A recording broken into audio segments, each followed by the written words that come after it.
Welcome to Life Rebounding. Glad you could join me once again as we look at Isaiah 53 and the Priceless Lamb of God. And we're looking today in particular at the pierced lamb. That's from Isaiah 53 verse 5 and the first part of verse 5, let's call it 5a, where we read, "But he was pierced for our transgressions."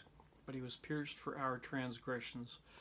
George Bernard Shaw once wrote, "We crucified him on a stick, but we've always had a curious feeling that somehow he managed to get a hold of the right end of it." Well, he may have picked up on something there. Years ago, I was visiting a friend at his church, and his church had just done a campaign where they'd made some T-shirts, and the T-shirt showed a picture of Jesus crucified on the cross. And then the caption around it said, "Body piercing saved my life." I would not have put together body piercing and the crucifixion in sort of the modern understanding of body piercing, but the words certainly rung true with me as I looked at the image and saw those words. And that's what Isaiah is getting at here in Isaiah 53 verse 5, that he was pierced for our transgressions. The word that's used here for piercing is appropriate for a crucifixion because it's obviously nails that are going through hands or wrists, nails that are going through feet, and in Jesus' case, a spear that went through his side. And so it speaks very clearly about the nature of how Jesus died at the crucifixion. When it says that he was pierced for our transgressions, that's sort of an emphatic he that states who's in focus in this particular view. And the one that's in focus is the suffering servant, the priceless Lamb of God, Jesus Christ. When it says that he was pierced for, it's a reminder to us that it's a highlight actually to the cause and effect that's being worked out here on the cross. The cause is our transgressions.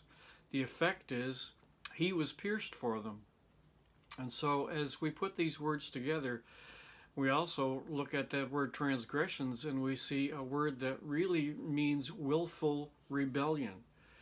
In other words, he was pierced for our willful rebellion, our sin.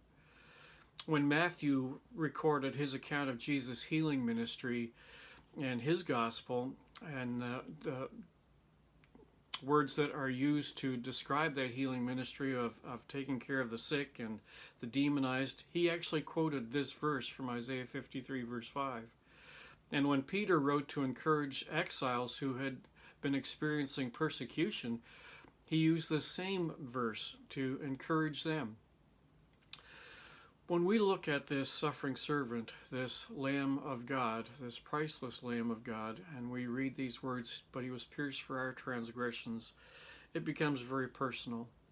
It's a reminder to us about those many times in our lives when we have exercised willful rebellion against God, against his will, against his word, against his values.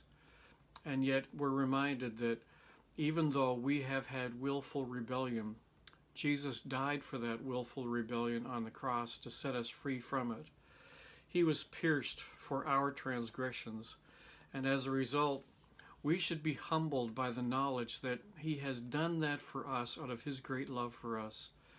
And that humbling ought to lead us to worship him, to bow down before him in humble recognition that he is the Lord of Lords, the King of Kings. He is the Prince of all princes. He is the one who gives life, and as such, as we fall before him humbly, it should inspire us to worship him. And like all worship, it should then inspire us to be witnesses for him. For our receiving of the salvation that God has purchased for us through Christ is not just so that we can enjoy a warm fuzzy. It's so that the rest of the world can know through our experience the beauty of what Christ has done for us on the cross, that he was pierced for our transgressions. Well, may it inspire you to worship today.